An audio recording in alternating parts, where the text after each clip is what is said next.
আমার লেখক লিখলেন আজ থেকে বহু বছর আগে এই কলকাতার মধ্যে একটা ঘটনা ঘটেছিল। কি? আমার নবীর নামে অপমান করেছিল। লেখাটা আজ থেকে বহু বছর আগে। ঘটনাটা শুনুন। রবিউলে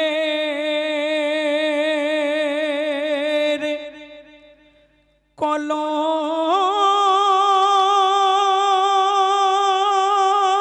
কাঁদে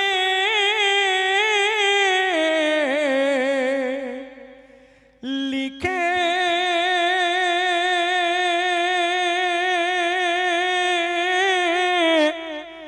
এই কাহিনী লা ইলাহা ইল্লাল্লাহু জবানে কলেমা শুনুন কে করুণ ঘটনা কলকাতাতে ঘটেছিল গো, কলকাতাতে ঘটেছিল ব্রিটিশের জামানায় শুনুন কে করুণ ঘটনা। আজ থেকে প্রায় 85-86 বছর আগে, হিসেবটা আমি করিনি। আমার লেখক লিখলেন আজ থেকে বহু বছর আগে এই কলকাতার মধ্যে একটা ঘটনা ঘটেছিল। কি? 1932 সালে এক ছাপাখানায়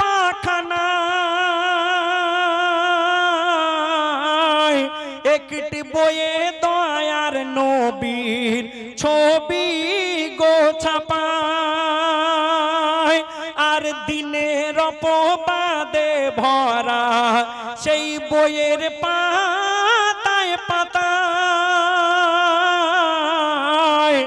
আর সইবে না গো এই ঘটনা কোন মুসলমান ভাই, সইবে না গো এই ঘটনা কোন মুসলমান ভাই গো। তার প্রতিবাদ জানাতে আসে পাকিস্তান হতে দুজনা শুনুন এই করুণ ঘটনা। আজ থেকে বহু বছর আগে এই কলকাতার মধ্যে একজন অমুসলমান একটা বই ছেপেছিল, আর যে বইয়ের 12টা পাতা, সেই 12টা পাতার মধ্যে একটা পাতায় একটা দাড়িওয়ালা টুপিওয়ালা মানুষের ছবি দিয়ে আর কলকাতার মধ্যে বিক্রি করছে। বলছে এই মুসলমান, এই বইটা তোমরা নিয়ে যাও, এই বইয়ের মধ্যে তোমাদের আখিরি নবীর ছবি আছে, দেখো। আমি অনেক কষ্ট করে এই বইটা, এই ছবিটা আমি জোগাড় করেছি। এই বইটা যখন কলকাতার মধ্যে বিক্রি হচ্ছিল, একটা দাড়িওয়ালা টুপিওয়ালা মানুষের ছবি দিয়ে বলে এটাই তোমাদের নবী, দেখো এর ছবি। সেদিন বহু বই বিক্রি হয়েছিল প্রায় 3-4 দিন সময় ধরে। তারপরে এই বইটা যখন পাকিস্তানের দুজন নওজওয়ান, তারা দুই ভাই ছিল, বয়স একদম 18-19 মতো হবে এরকম ছেলে, তারা বইটা যখন পেল তারা খুঁজতে থাকছিল যে এই বইটাকে ছেপেছিল। অনেক খোঁজার পরে, অনেক কষ্ট করে বেশ কিছুদিন পরে সেই বইয়ের মালিককে যখন খুঁজে পেল, দুই ভাই তখন গিয়ে বলল আপনি এই ছবি কোথায় পেয়েছেন আমাদেরকে জানাতে হবে, এটা আমাদের নবী, এর প্রমাণ কি বলুন। সেদিন সেই অমুসলমান বেদিন সেদিন সেই দুজনকে অনেক ছোট বড় কথা বলেছিল, আর বলেছিল যে আমি আমার মন গড়া ভাবে করে দিয়েছি, এটা তোমার যা করার আছে তোমরা করো। সেদিন সেই দুই নওজওয়ান কি করেছিল দেখুন। ও গো বইয়ের মালিক করলো অধিক সেই দুজনের অপমান, বলে যা করার তা নিয়েও করে তোমরা দেখি কেমন মুসলমান।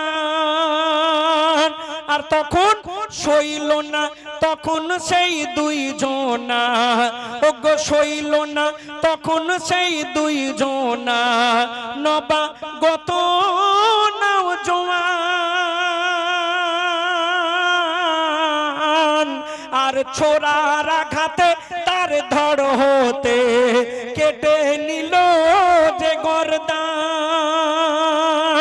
রক্তে ভেসে গেল দেখো সেই কাফের বেঈমান, বুঝিয়ে দিল তারা ছিল গো সচ্চা মুসলমান গো।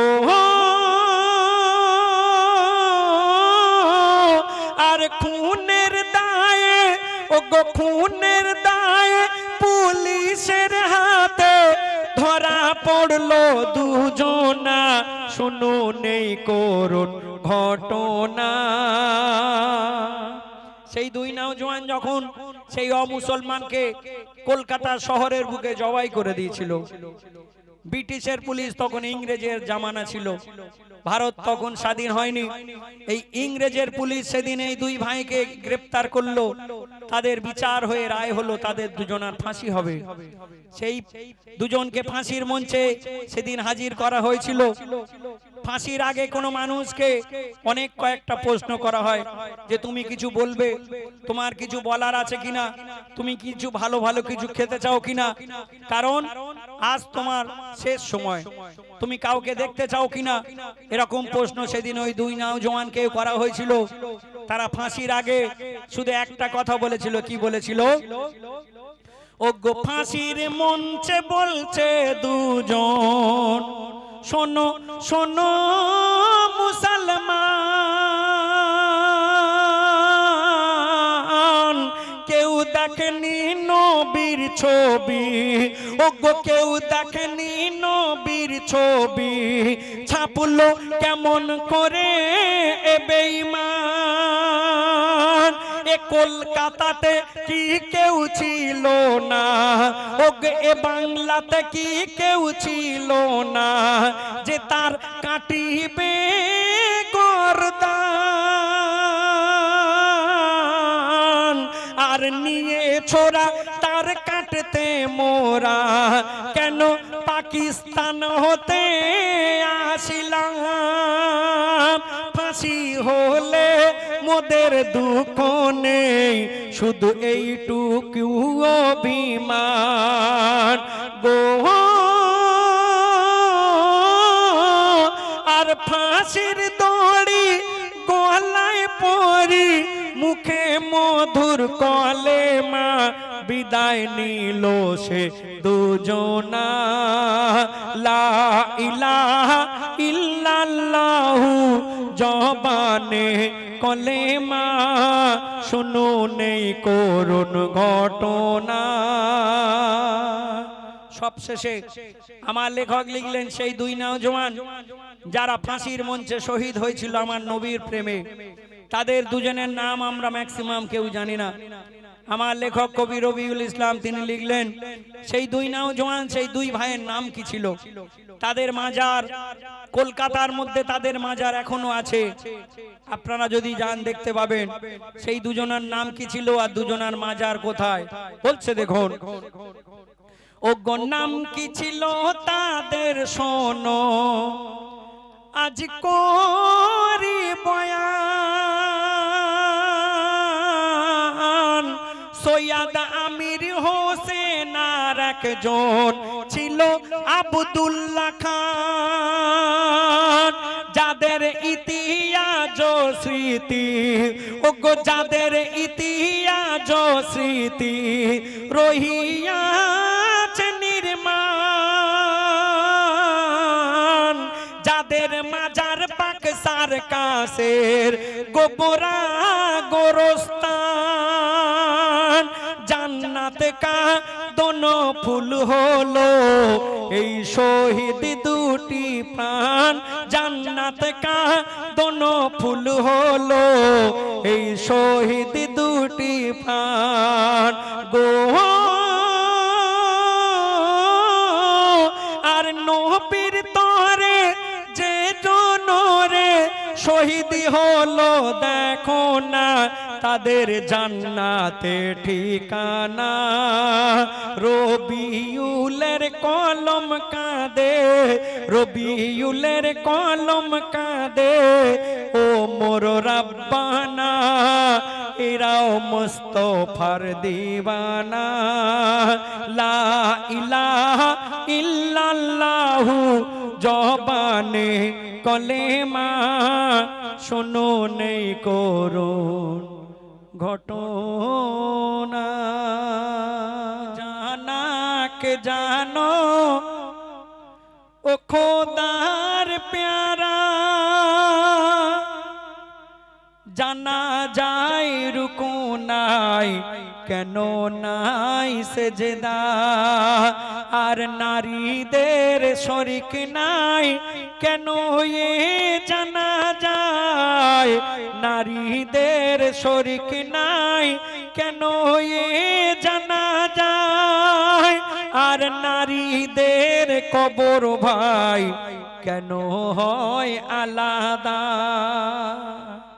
নারীদের কবর আলাদা মানে অন্য কিছু নয়, মেয়েদের কবর একটু ডিপ খোলা হয় পুরুষদের থেকে।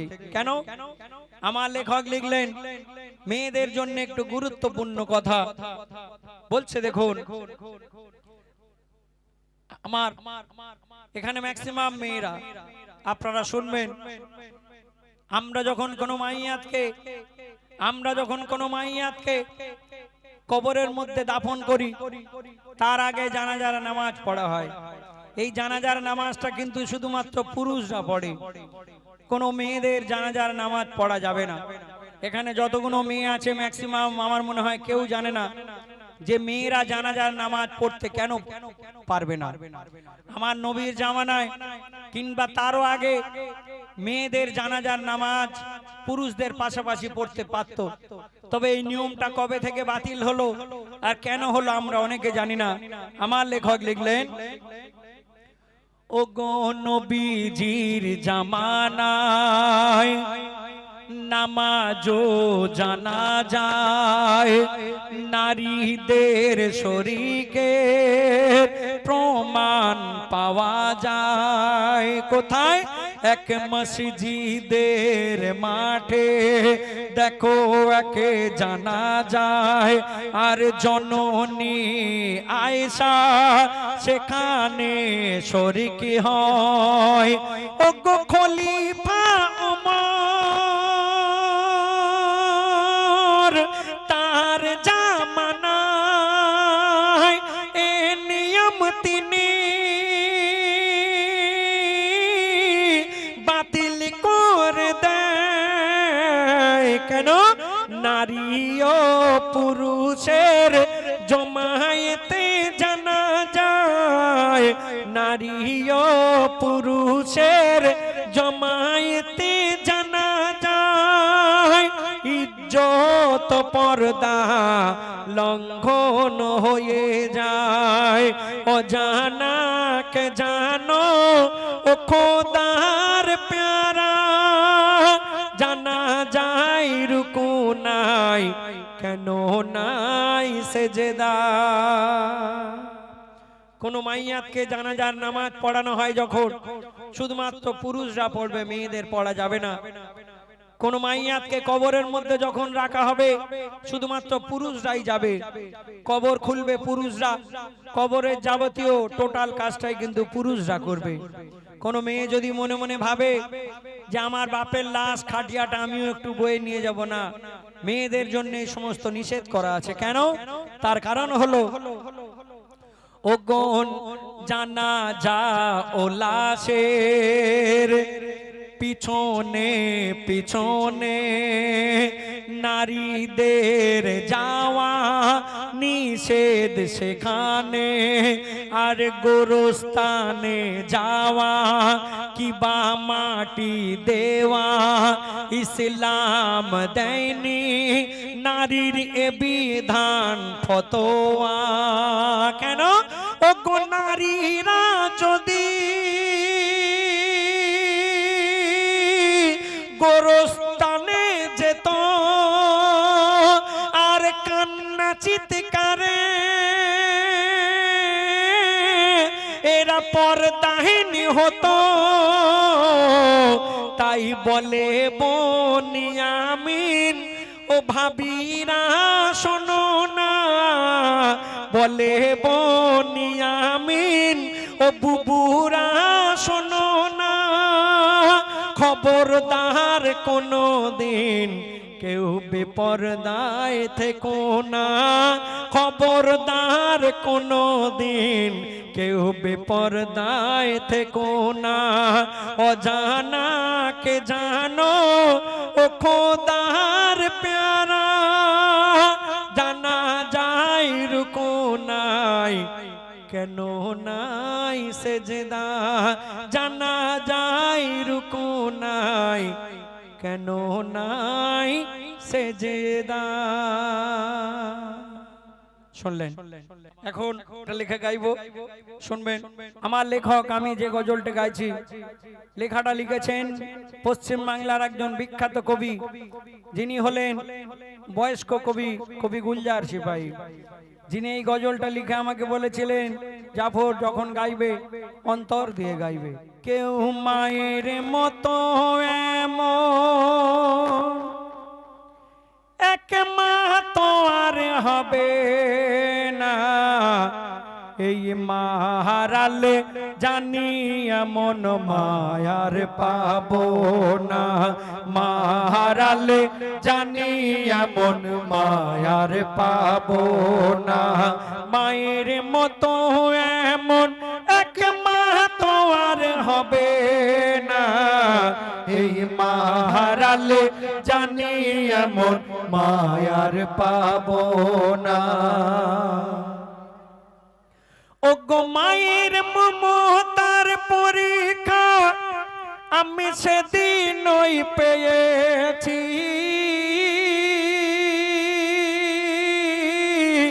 আর শীতের রাতে যখন কাঁথা ভিজিয়ে আমি দিয়েছি, শীতের রাতে যখন কাঁথা ভিজিয়ে আমি দিয়েছি, মা তখন সেই ওগো মা তখন সেই ভিজে কাঁথায় নিজে শুয়ে থাকে,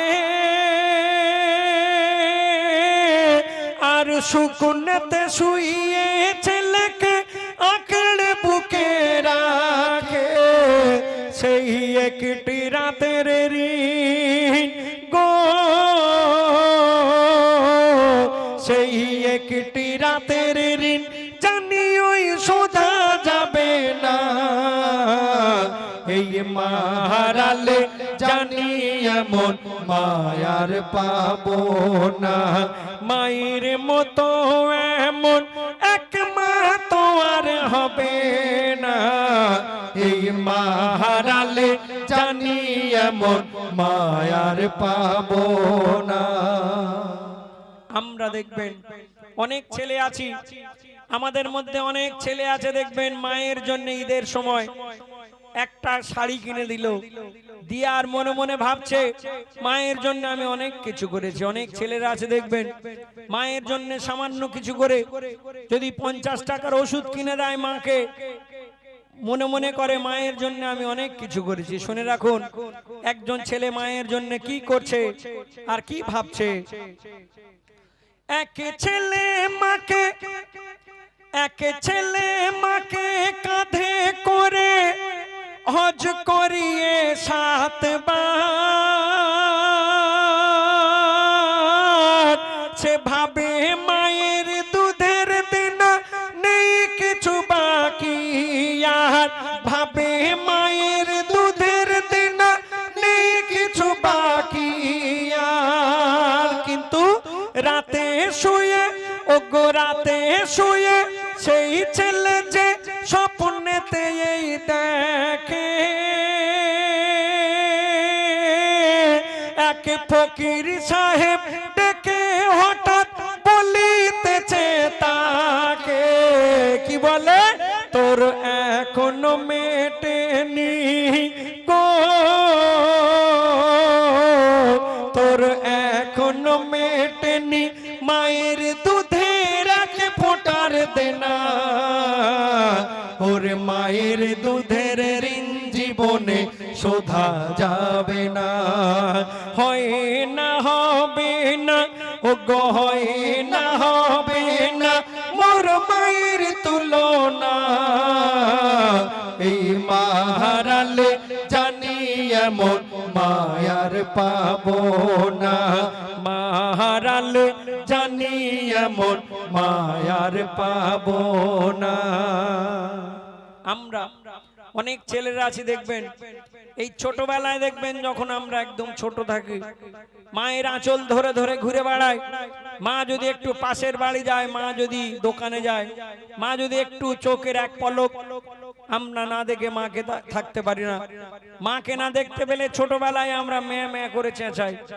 আর সেই মা দেখবেন যখন সেই ছেলে বিয়ে হয়ে যাবে, বড় হয়ে যাবে, আর মায়ের কথা মনে পড়ে না, মাকে আর মায়ের কথা মনে পড়ে না। সেই সমস্ত ছেলে দেখবেন, অনেক ছেলেরা আছে যারা মায়ের ভালোবাসা ভুলে যায় বড় হয়ে। মায়ের দায়িত্ব, মায়ের কর্তব্য, নিজের বিবি বাচ্চাকে নিয়ে রাতের বেলায় দেখবেন অনেক ছেলেরা আছে বিরিয়ানি এনে চুপি চুপি খায়। বৃদ্ধ মা ঘরে পড়ে আছে, একবার খবর নেয় না মা কি খেলো কি না খেলো। যদি তার থেকে আমি একটু মাকে দিয়ে দিই, কমে যাবে না? আমার আল্লাহ খুশি হবে, মা দোয়া করবে। অনেক ছেলেরা আছে দেখবেন মায়ের সঙ্গে যদি বইয়ের একটু ঝগড়া হয়, ছেলে দেখবেন ডিউটি থেকে ফিরে কোনো কিছু না বুঝে সোজা বউয়ের কথা শুনে মায়ের কাছে গিয়ে বলবে, তোমার বউকে তুমি কি বলেছো বলো। শুনবেন, আমার লেখক লিখলেন, যে ছেলেরা মাকে কষ্ট দেবে, যে ছেলেরা মাকে ভালো চোখে দেখবে না, মায়ের সঙ্গে সব সময়ের জন্য খারাপ ব্যবহার করবে, আমার লেখক লিখলেন কবি গুলজার সিপাহী, সেই সন্তান কালকে শেষ সময় কি হবে বলছে, ও গো মায়ের বুকে, ও গো মায়ের বুকে আঘাত যদি দেয় কোন ওই ছেলে, আর আনন্দেতে খাইয়ে পরে মাকে কষ্টে ফেলে, আনন্দেতে খাইয়ে পরে মাকে কষ্টে ফেলে, সেই ছেলে ওই, ও গো সেই ছেলে ওই আখিরাতে কষ্ট হাজার পাবে, আর মরার সময় জবান তাহার বন্ধ হয়ে যাবে, মরার সময় জবান তাহার বন্ধ হয়ে যাবে, শত চেষ্টা করেও কলেমা মুখে সে আনতে পারবে না। এই মা হারালে জানি এমন মায়ার পাবো না। হয় না হবে না ও গো, হয় না হবে না মোর মায়ের তুলনা। এই মা হারালে জানি এমন মায়ার পাবো না। মা হারালে জানি এমন মায়ার পাবো না।